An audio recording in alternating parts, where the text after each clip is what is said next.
기초 물리학. 이번 시간에는 전하와 전기력 그리고 전기장에 대해 학습하겠습니다.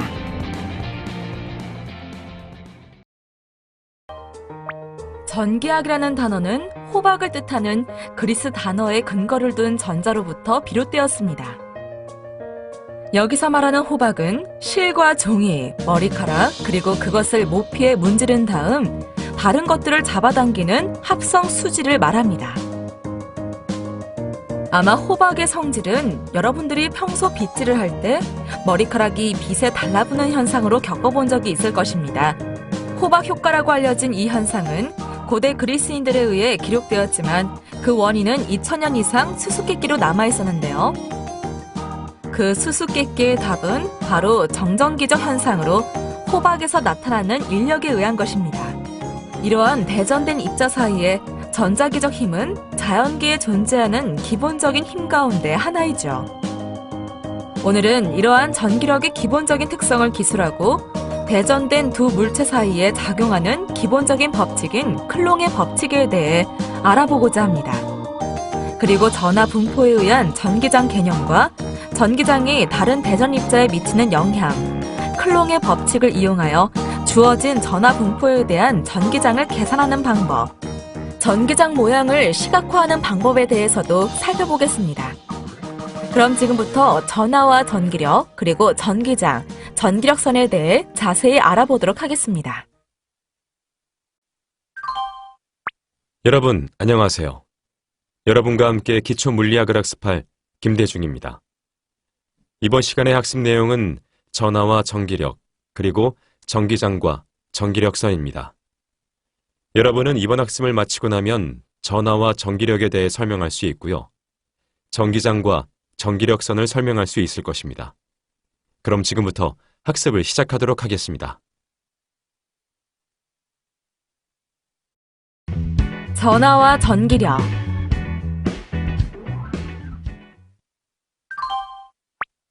먼저 전하에 대해 알아보겠습니다. 전기력의 존재는 여러 가지 간단한 실험으로 입증할 수 있습니다. 예를 들어 건조한 날 풍선을 머리에 비비면 이 풍선이 종이 조각들을 끌어당기는 것을 볼 수 있는데요. 종종 이 인력은 강하여 풍선에 종이 조각들을 매달리게 만드는 것입니다. 또 양털 양탄자 위에서 구두를 열심히 문지르면 우리 몸을 쉽게 대전시킬 수 있고 우리 몸에 전하가 있다는 증거를 친구에게 살짝 손을 대면 깜짝 놀라는 것을 통해 쉽게 알 수 있죠. 그리고 적절한 조건에서는 서로 접촉할 때 불꽃을 볼 수 있고 두 사람 모두 약간의 따끔거림을 느끼게 됩니다. 일상에서 쉽게 찾아볼 수 있는 전하에 대해 프랭클린은 간단한 일련의 실험에서 두 종류의 전하를 양전하와 음전하라고 명명했습니다. 좀 더 구체적으로 말하자면 전자는 음전하를 가지며 양성자는 양전하를 가집니다. 그렇다면 전하란 무엇일까요? 전하란 정기적 그리고 자기적인 현상을 설명하는 원자보다 작은 입자들의 고유한 물리적인 성질을 말하는데요. 전하량은 플러스 마이너스 Q로 나타내고 SI 측정 단위는 쿨롱입니다. 그럼 두 종류의 전하가 있음을 증명하기 위해서 모피에 문지른 고무막대를 실로 매단 경우를 가정해 봅시다. 명주천에 문지른 유리막대를 고무막대 가까이 가져오면 두 물체가 서로 당깁니다. 이와 반대로 대전된 두 개의 고무막대 또는 유리막대를 그림 B와 같이 서로 가까이 가면 서로 밀어냅니다. 이 실험은 고무막대와 유리막대가 서로 다른 두 종류의 전하를 가지고 있음을 보여주는데요. 이와 같은 관찰에서 같은 종류의 전하끼리는 서로 밀어내고 다른 종류의 전하끼리는 서로 당긴다는 결론을 내릴 수 있습니다. 전기학의 또 한 가지 중요한 점은 전하량은 고립계에서 항상 보존된다는 것입니다. 즉, 한 물체를 다른 물체에 문지를 때 전하가 물체 자체에서 생성되는 것이 아니라 전하가 한 물체에서 다른 물체로 이동함으로써 대전된다는 것인데요. 따라서 어떤 물체가 일정 양의 음전하를 얻으면 다른 물체도 같은 양만큼의 양전하를 얻습니다. 그리고 1909년 미국의 물리학자 밀리컨은 모든 전하는 기본 전하량 2의 정수배로 존재한다는 사실을 발견했습니다. 현대적 용어로 전하 Q는 양자화되어 있다라고 하는데요. 여기서 Q는 전하량을 나타내는 표준 기호입니다. 다시 말해서 전하는 불연속적인 다발로 존재하므로 Q는 플러스 마이너스 N이라고 쓸 수 있고 여기서 N은 자연수입니다. 같은 시기에 다른 실험에서 전자는 마이너스 2의 전하를 가지며 양성자는 같은 크기의 반대 전하 플러스 2를 가지고 있음을 발견했습니다. 반면 중성자와 같은 일부 소립자는 전하를 띠고 있지 않습니다. 이번에는 전기력에 대해 알아보겠습니다. 프랑스 물리학자 쿨롱은 자신이 발명한 비틀림 저울을 사용하여 대전된 물체 사이의 전기력 크기를 측정했습니다. 이러한 쿨롱의 실험으로부터 정지한 두 대전 입자 사이에 작용하는 전기력의 성질을 일반화할 수 있습니다. 그리고 크기가 없는 대전 입자를 점전하라는 용어로 사용하는데요. 전자와 양성자의 모형에서 전자와 양성자의 정기적인 행태를 점전하로 기술합니다. 실험에서 두 점전하 사이의 전기력, 종종 쿨롱 힘이라 불리는 전기력의 크기를 쿨롱의 법칙으로 구할 수 있습니다. 여기서 K2는 쿨롱 상수로 불리는 상수입니다. 그리고 전기력은 만유인력과 같이 보존력이죠. 또한 SI 국제 단위에서 전하의 단위는 쿨롱인데요. SI 단위에서 쿨롱 상수 K2는 8.8976 곱하기 10의 9제곱 뉴턴 미터 제곱 퍼 쿨롱 제곱입니다. 또한 이 상수는 K2는 4파이 입실론 제로분의 1과 같이 쓸 수 있는데요. 여기서 입실론 제로는 자유공간의 유전율이라 하며 다음과 같은 값을 갖습니다. 그리고 전자의 전하 또는 양성자의 전하와 같이 자연계에서 가장 작은 자유전하 단위 2의 크기는 1,2는 1.602 곱하기 10의 마이너스 19제곱 쿨롱입니다. 따라서 전하 1쿨롱은 근사적으로 6.24 곱하기 10의 18제곱개의 전자나 양성자에 해당하는 전하량입니다. 이 숫자는 구리 1세제곱센티미터에 들어있는 10의 23제곱개의 자유전자와 비교하면 매우 작지만 1쿨롱은 매우 큰 전하량입니다. 마찰로 고무막대나 유리봉을 대전시키는 실험에서는 10의 마이너스 6제곱 쿨롱 정도의 알짜 전하가 얻어집니다. 한편 모든 원자는 한 개 또는 그 이상의 전자들로 둘러싸인 핵으로 구성되어 있고 핵 자체는 양성자와 중성자의 두 종류의 입자들로 이루어져 있는데요.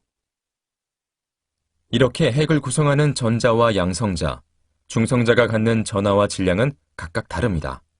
먼저 전자의 전하는 마이너스 1.6021765 곱하기 10의 마이너스 19제곱 쿨롱이며 질량은 9.1094 곱하기 10의 마이너스 31제곱 킬로그램이고 양성자는 전자와 반대로 전하가 플러스 1.6021765 곱하기 10의 마이너스 19제곱 쿨롱이며 질량은 1.67262 곱하기 10의 마이너스 27제곱 킬로그램입니다. 반면에 중성자의 전하는 0쿨롱이며 질량은 양성자와 동일하죠. 전기력은 뉴턴의 제3법칙을 따르므로 Q1이 Q2에 작용하는 전기력은 Q1이 Q2에 작용하는 크기와 같고 방향은 반대, 즉 F21은 마이너스 F12입니다. 전하에 작용하는 힘의 절대적인 방향은 다른 전하의 위치에 의존합니다. 예를 들어 다음 그림에서 X축을 두 전하를 연결한 선으로 잡으면 Q1과 Q2의 곱은 양이지만 F12는 X축 방향으로, F21은 마이너스 X축 방향으로 향합니다. 전하가 둘 이상 있으면 이들 중 임의의 둘 사이에 작용하는 힘은 다음과 같이 주어지므로 이들 중 한 전하에 작용하는 합력은 다른 각각의 전하에 의한 힘들의 벡터 합과 같습니다. 만약 4개의 전하가 있다면 입자 2, 3, 4가 입자 1에 작용하는 합력은 다음과 같이 주어집니다. 전기장과 전기력선.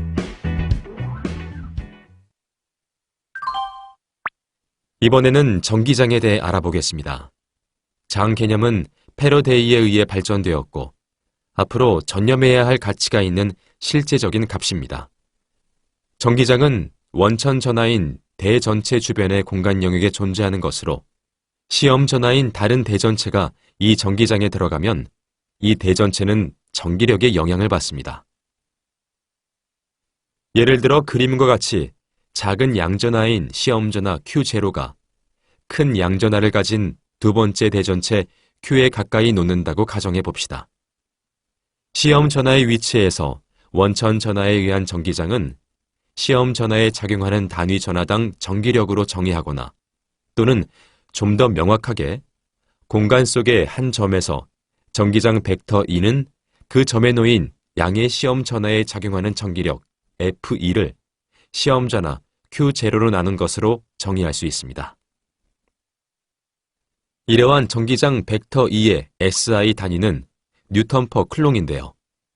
전기장 벡터 E는 시험 전하로부터 떨어져 있는 전하 또는 전하 분포에 의해서 생기지만 시험 전하 Q0에 의해서 생기는 것은 아닙니다.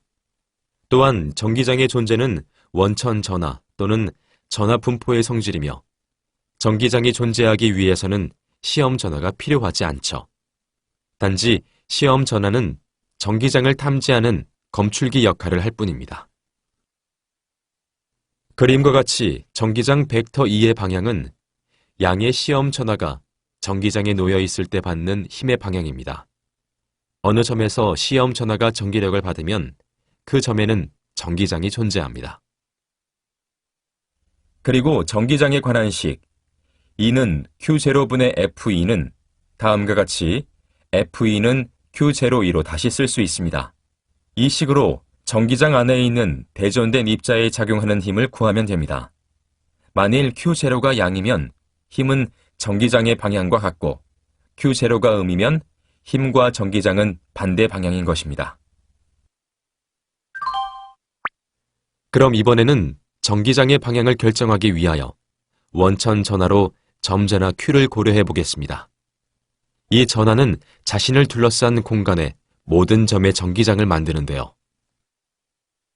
그림과 같이 원천 전하에서 R만큼 떨어진 점 P에 시험 전하 Q0를 놓고 시험 전하를 이용하여 전기력 및 전기장의 방향을 결정해 보겠습니다.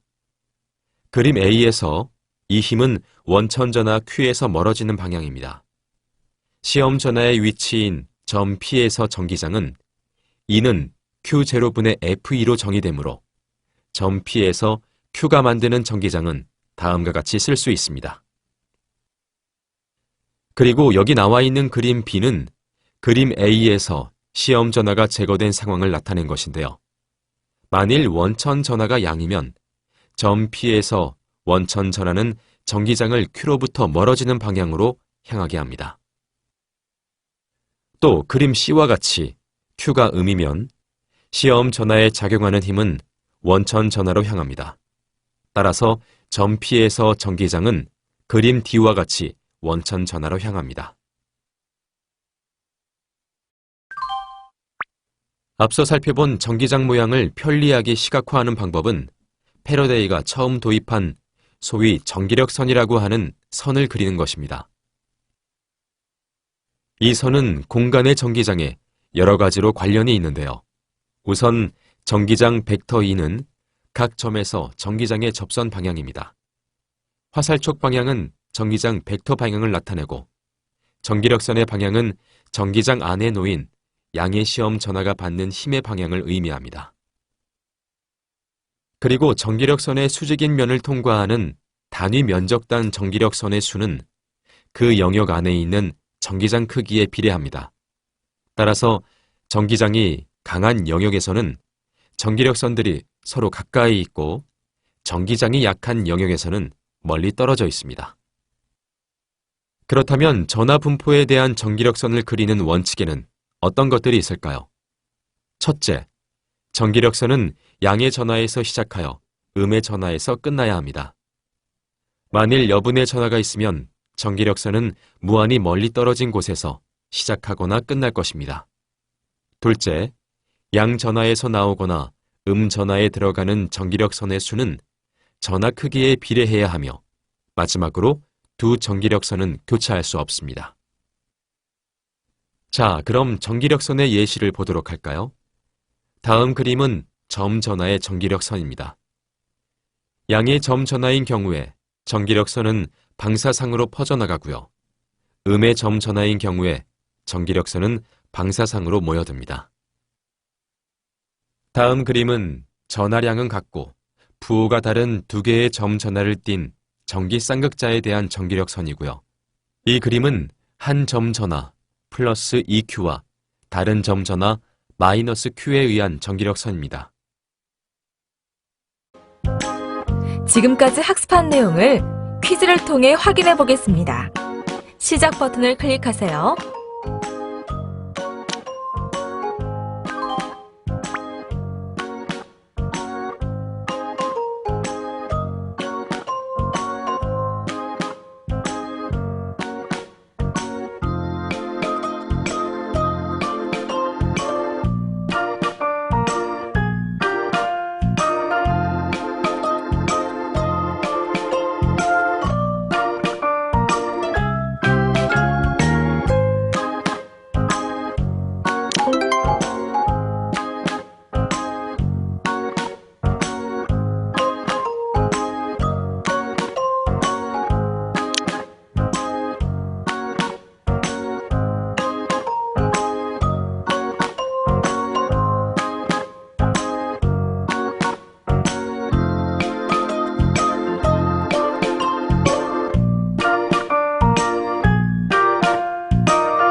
지금까지 학습한 내용을 정리해 보겠습니다. 학습을 상기하면서 내용을 확인하세요.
수고하셨습니다.